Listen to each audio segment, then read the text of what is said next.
Ye has been doing interviews recently, and they have not all gone well. Hey, bro, I ain't finished my sentence. Nothing you're saying has anything to do with... It's not uncommon for someone to get frustrated in a disagreement. What's rare is for you to argue with someone and have them walk away liking you more. But that's exactly what happened in a conversation between Ye and Lex Friedman. So in today's video, we'll break down that conversation to show you 8 tips to change someone's mind and have them love you for it. First, let's start with 2 common mistakes you have to avoid if you want to be persuasive. Here's a quick example of mistake number 1. Now tell me this, have you seen the Candace Owens BLM documentary? I have watched some of that documentary, but here's what I would say to you.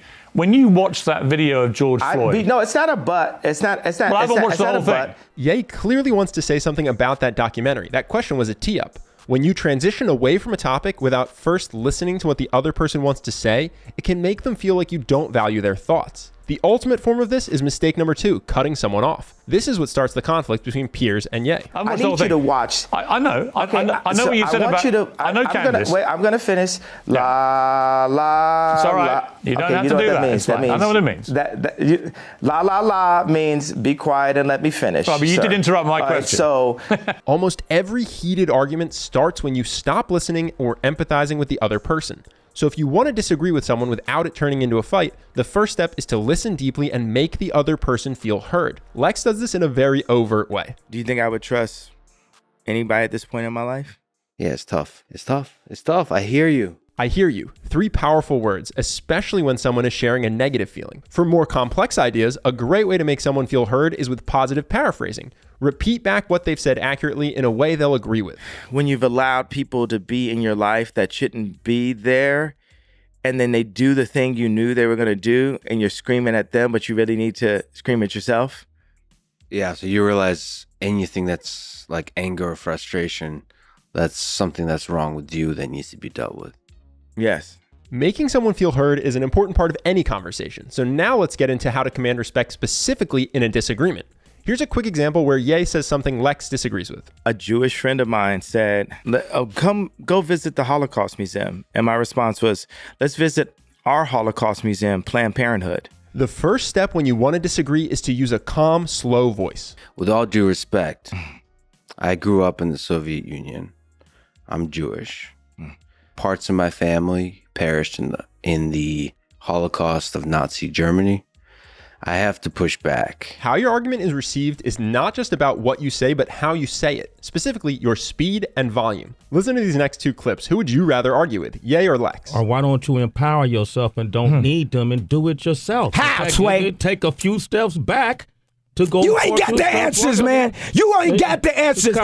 You ain't got the answers. You ain't got the answers, Sway. The most dangerous place for a black person in America is in their mother's stomach. 900 to 1 million abortions in the United States a year. I hear you. But there's something about the rape, the torture, the murder. This advice is most useful when something triggers you. If you feel yourself getting angry, let that be your cue to pause, take a breath, and use a calm, slow voice. For example, a few days before the conversation with Lex, Ye tweeted, "When I wake up, I'm going DEFCON 3 on Jewish people." Then throughout the conversation, Ye has been talking about the evils of the media, and he insists on calling it the Jewish media. This frustrates Lex, but listen to how he responds. Don't say Jewish media and Jewish controlled media. JM. Like, man, you sound like it sounds too much like 1930s Nazi Germany. That last clip has another great habit. If you're going to criticize specific behavior. Listen here for another example. And when you say Jewish media, it's funny how this world works that way. When you say Jewish media, there's a large number of people that are hurting and have anger and even have hate in their heart when they hear Jewish media. That hate starts being directed towards the Jewish people. Lex doesn't call Ye racist or anti-Semitic. He criticizes the specific actions he didn't like. If you want to persuade someone, you have to avoid the far too common mistake of negatively labeling the entire person. Imagine how you would feel to be peers in these next clips. No, you're a liar. You're pressing the agenda. You're being a Karen. When you label the entire person as bad, they're likely to dig in and become hard to persuade. If someone already seems dug in, there is something you can do to help them become more receptive to new ideas. When you agree with them, tell them. That's beautiful. That's beautiful. It's well put. It's really well put. I agree. Most people make a common mistake. They keep their positive thoughts to themselves and say their negative thoughts out loud. Sharing when you agree helps build rapport. As you'll see in this next clip, it's also a great way to diffuse anger. For context, just so the clip makes sense, Ye previously said he doesn't like BLM and thinks the organization used George Floyd's death for their own benefit. You should find people in your life you can trust. Don't tell me what I should do. I'm not one of your BLM marchers. Listen, I'm with you on the BLM. A lot of organizations use tragedy. And I watched the Candace Owens documentary. And what was your take on it? Now, sometimes you truly struggle to agree with anything the other person is saying, but no matter what your disagreement is, you can almost always express empathy. For example, Lex hates what Ye said about Jewish people, but he can still express empathy for how hard things must be for Ye right now because of that tweet. And notice how this improves Ye's mood. You're under a lot of attack by a lot of people. You have a vision and you're trying to feel your way through it, and you might get destroyed for it. That's the human, that's the risk you take. It's a wonderful life, though. Expressing empathy is a great way to strengthen your connection to someone, even in an argument. It can also help that person extend empathy back to you. And seeing things from each other's perspective is often all it takes to transform a heated argument into a calm collaboration. This is especially powerful when you combine it with another habit. Be vulnerable when you feel a negative emotion. Let's look at an example where Ye says something potentially upsetting to Lex. Because I hope I'm somebody you can trust. I don't fucking trust you. In Lex's position, most people would get angry or defensive. Instead, Lex and Ye talk for a few more minutes, and then Lex says this. But I got to tell you, I have to be honest. This is silly because you don't know me, but it hurt when you say you don't trust me. You kind of lost me. Honest vulnerability is rare and very likely to make the other person respect you more. It also helps build trust because you're sharing something that most people would try to hide. In this particular conversation, it actually helps Ye see himself trusting Lex one day. It's like I could be turning my thing from a potential world vision to a code, or I could be opening up conversations with new friends that I may trust someday. If you do everything we've covered so far, it's likely you'll form strong connections even during disagreements. And with that connection, you'll often see the other person try to use humor to take little breaks in the argument. A little way to say, hey, we may be arguing, but I don't hate you for it.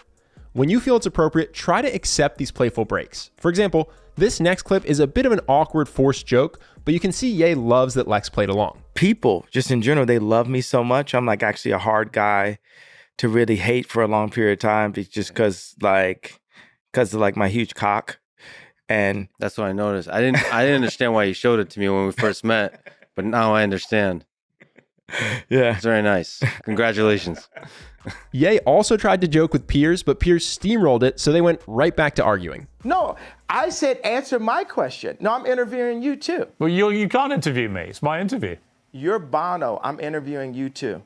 See, that's the way we rap. Let me just. You know what I'm saying? No. Let me just put this to you. So no. You're trying to avoid. You're trying to avoid something. The last habit we'll cover today is arguably the strongest thing in this entire video. If you want to influence someone, give them a reputation they like and will want to live up to. Both Piers and Lex want to guide Ye to the same conclusion. You shouldn't vilify an entire group because of the actions of a few people. Ye argues with them both that he shouldn't have to apologize for hurting Jewish people because he himself is hurt and no one has apologized to him. Have you felt my pain yet? You haven't felt my pain. I don't have to feel your pain because I also have pain too that's not being recognized. Now watch how Piers responds to Ye's pain. It does not make Ye apologetic. That doesn't change the fact that when you insult the Jewish people and say you're going DEFCON 3 on the Jewish people, that is as racist as anything you say you've been through and any pain that you've experienced. It's the same thing. Racism is racism. And you know that, I think, don't you? Yeah, obviously, that's why I said it. Piers is right, but when you're in an argument, just being logically correct won't often change how someone feels. That's a common misconception people have. Being correct is not the same as being persuasive. Now, listen to how Lex responds to Ye's pain. A great man still, through the pain, does the right thing. Lex knows that Ye wants to be a great man, so he gives him this reputation to live up to. As somebody who cares for you and hopefully can be a friend, Ye, I gotta say, these words and the words about Jews is not the words of a samurai.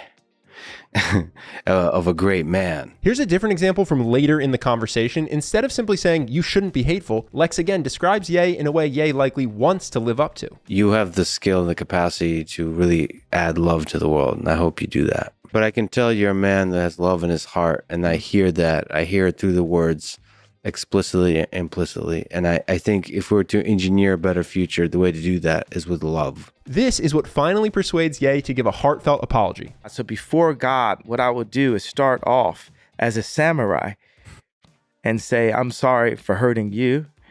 As a Jewish person, I'm sorry for the way that made you feel. And I'm sorry for the entire population of a race that I feel is actually my brothers. At the end, they reach an agreement that we can hopefully all agree with. We want to live in a world filled with love, not hate. As Lex said, if we're to engineer a better future, the way to do it is with love. So to that end, Charlie and I have donated $250,000 from Charisma on Command to Charity Water, because we want to live in a world where we all love and take care of each other. Through Charity Water, every $40 donated gets someone access to clean water for 10 years. Yes, for the amount of money that some people spend on food in one day, you can give someone clean water for 10 years who otherwise wouldn't have it. Whether you donate or not, please know that we couldn't have made our donation without you. However you support our channel, whether it's watching our videos or joining Charisma University, you are the reason that over 6,000 people will have access to clean water. So thank you for helping us make the world a better place. If you feel inspired to help even more, you can go to charitywater.org/charisma to donate. Even a $1 donation makes a difference. It helps get people clean water, and it shows the world that there are good people who care about each other. Thanks for watching, and I'll see you in the next video.